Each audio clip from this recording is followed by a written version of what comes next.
Good evening, wherever you are. I'm coming in from Sacramento, California. Getting a late start to get to work because my daughter worked this morning, and one of us works and one of us watches the 3-year-old. My son-in-law works night shift, 11 p.m. to 8 a.m. So he really, like most people that work night shift, and I've done it myself, is unconscious during the day. He fits in some time with his daughter when he can. We'd love to get him off a night shift, but that was the only manager's spot open at the grocery store, so he took it for the extra money, and we really appreciate it. Anyway, had a great weekend. Worked as much as I could. Spent some time with the grandbaby. Worked on some websites. I'm going to be doing some sales. I've got an Amazon Associates account, so if anybody buys anything off of Amazon through the link on my associate page, I get a certain amount of money, usually about 3%, 4%, 5%, somewhere in there. But every little bit helps. I'm making money on this YouTube channel. I've just been informed yesterday that I'm getting $101 on the 21st or 22nd of June because I exceeded $100 worth of revenue from Google Ads on this channel during the month of May. I really want to thank you. I really want to tell you all how much we appreciate it. The money is earmarked for my, she's 3, and I just have a feeling that 15 years from now, when my daughter, who is in charge of the account, hands the Bitcoin over to my daughter, my granddaughter, it's going to be worth a lot more than the $100 we're putting in this month. And I put money in from this channel. I put money in from a channel called Tapestry, where basically it just tracks my movements around the Arden Mall, and as I go by each store that's participating, I click on the I'm here, and it shows me the stores that they participate with, and it gives me 2 cents a click, up to a total of $1.05 a day. It's kind of nice. I made $145 with them over the last half a year, so it's probably worth about $300 a year to my granddaughter's Bitcoin account. And what else do I do? I use something called Atlas Earth to walk around and buy 900 square foot parcels of actual territory that you're driving by or close to, and they give you Atlas bucks to watch ads and to find diamonds and spin a wheel and all sorts of little things. But basically you can, if you really, really push it. Oh, also, you have to, they give you a 30x boost on the rent you get paid for those parcels of land. And if you don't do that, it's really worthless. But if you do the 30x boost, and they'll have a couple of times during the month to do a 50x boost, and if you do that, you can build. Right now my account's about $47 or $48 that I've earned, and I've been doing it for half a year. But obviously the more parcels you buy, the greater the amount of rent you accrue, and the more time you spend at the 30x, the greater amount of rent you accrue. When they go to 50x, it's usually for about 36 hours, twice a month. But I'm starting to make about 40 or 50 cents each day with it. And it's nice money. I got another one called Caden, and Caden is fantastic. You only make about 35 cents a day, but all you do is log in each day. And when you log in, it awards you the 35 cents. And I just got a payout from them for $24. And then there's another one I've got called Benjamin. And Benjamin, you open the app each day and you get 10 cents. And then you spin a wheel and it gives you anything from 0 to 30 cents. Either 10, 20, or 30 or nothing. And adds to it. And then if you shop at certain stores that recognize the stores, it'll give you between 1 and 5 cents for shopping at a store. And if you're at someplace like Target or something, it'll give you a nickel to watch an ad. And so I do that. And then I've got a couple other small ones and a couple new ones I'm working with. But all in all, I'm probably going to pull, if I can maintain $100 a month with this YouTube channel, I'm probably going to pull in the $2,000 to $2,500 range for the year. I'll be leaving the country next January to go get married in the Dominican Republic, and from there I'll be able to keep some of the accounts active, but some of the accounts not. Of course, my fiance, who's 26, and me, 72, are going to do a YouTube channel separate from this one probably, but I'll let you all know where it's at. But mainly what we want to do is explain the process of meeting, working through the language barrier, working through the misgivings you have for a long distance age gap relationship. She'll get to tell you what worked for her. I'll get to tell you what worked for me. I'll get to tell you what gave me confidence that I wasn't getting played. She'll get to tell you what endeared me to her so that she wanted to pursue the relationship. We also, once we have a following, we'll go on vacation trips in the Dominican Republic and probably other parts of the Caribbean. And we build a 2-bedroom condo on the roof of her parents' house. And we'll show you all that, the process, and what's involved, and what sort of money situation it takes, the permitting and all that stuff. And I think everybody's going to enjoy that. We'll also show you some really good restaurants and entertainment, and we'll tour some Airbnbs and some hotels and vacation resorts, and let you get in all the goodies, and the resorts will offer our perks for being fans of our channel. And I'm going to do some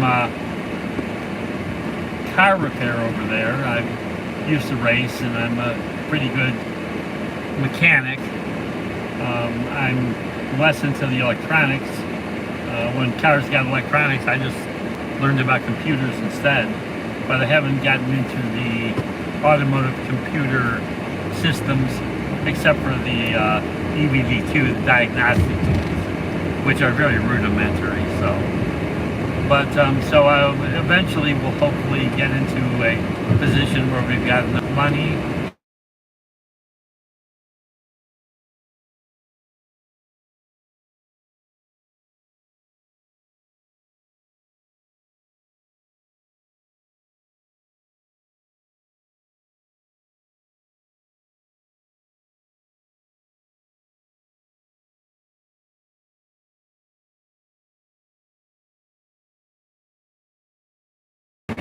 see if we can turn a profit for our investors, for ourselves, and also when we have a profit, we're going to split some of it with people that we paid to do the work on the car as a bonus, kind of to elevate all ships in the harbor that we're going to be living in the Dominican Republic.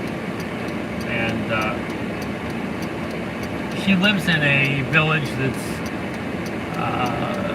about 40 minutes outside of Santo Domingo, which is the biggest city, and seems like a really nice place. I'm sure they have crime like everywhere has crime, but I don't hear anything about a lot of gangs there or anything. They're more confined to the bigger cities, and they seem to like to drink beer, wine. They've got a disco in town. They've got some restaurants and some other things. We'd like to, if we get a chance to, buy a plot of land near us, because the one thing my fiance said growing up is they didn't have a park to play in. And so, because she wants me to help her create 3 children, and I mean, I'm just hooked on kids anyway. And it'd be nice to have a park that we contributed the money to, and put some nice playground equipment on it, so that our kids and other little kids in the village could have a place to play. And so that's one of the things that we want to do. Some of the other things we want to do is to advance the lifestyle of the community, and help those that maybe are, okay, no comments on this, elderly. Yeah, I know 72 is kind of elderly, but I don't feel elderly. Help people in town paint their houses and rake their yards and do some cleanup and get some of the kids involved around there and pay the kids, and help them have a little better life too. And throw some parties. Although I'll tell you what, the Dominican Republic, what I've seen, is like the party capital of the world.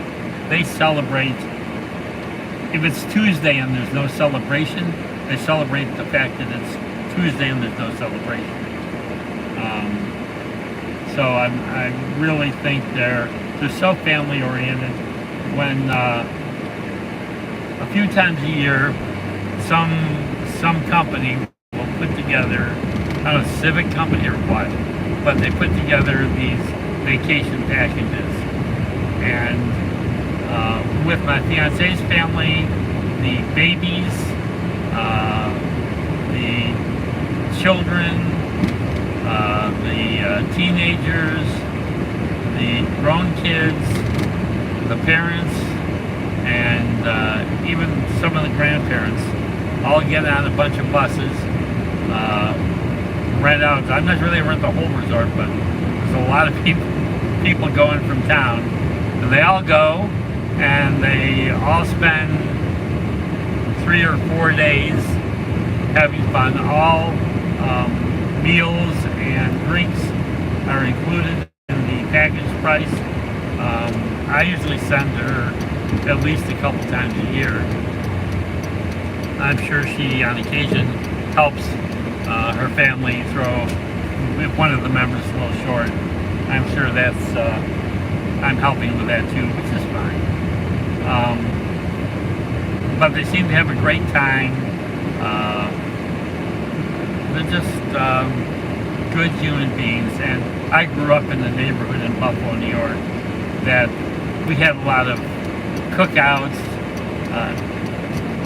tennis and swim club was at the end of the end of the street. All the kids enjoyed it during the summer, and so I have a feeling it's going to be a throwback to my youth. And you know, I mean, I've got a broken leg that they didn't fix exactly right, You can't notice it when I walk, but I can notice it when I walk. And I got a hernia. I've got a couple things that keep me from being young and spry. But my fiance and I, neither one of us dance. And I challenged her that when I get there, we are going to push the living room furniture aside, and we are going to learn to dance together.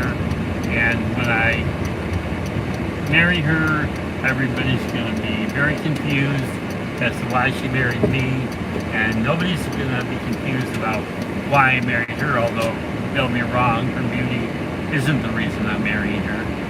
It's the reason I noticed her. But she's one hell of a human being. She's got a child psychology degree, first one in her family to complete college. Yeah, I paid for her college, but $100 a month, it would have been stupid if I didn't. And in another 8 days, it will be 8 years since I first told her I loved her. And of course, at the time, I loved her picture, but I followed her enough on Facebook, and that's what I love about Facebook. It lets you look into a couple years of history of a person. And if they don't have a couple years of history interacting with their family, friends, co-workers, schoolmates, pass them by, because they're probably fake.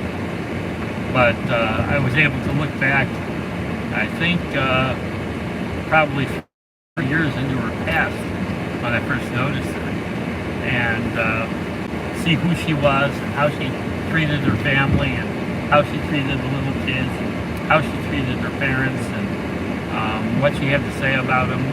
And so I think we got a real solid start. And I had a great first marriage, lasted a little over 10 years. She and I were very different people, and when it ended, it ended. I had a second marriage with a woman who was the perfect mother for my first and only child so far, and a really nice, solid, steady woman, college graduate, hard worker. She had some physical injuries and stuff coming in. They've gotten worse, and when we decided to end the marriage, we stayed together for another 3 years because our daughter asked us not to divorce until after she graduated high school, and we still lived in the same house for a lot of the time, and we got along fine. And when we went to court for the divorce, it was a mutually agreed on divorce. We went out to lunch afterwards, and I see my ex-wife probably 5 days a week because of the exchanging the grandbaby. She watches her with her boyfriend at their place 3 times a week, and then often there's a 4th day thrown in where my daughter and the baby and my daughter's fiance all go over to her and her boyfriend's place. So plenty of interaction. I'm glad you got a chance to follow me and hang out with me as I drove to work. Have a great day. We'll see you tomorrow.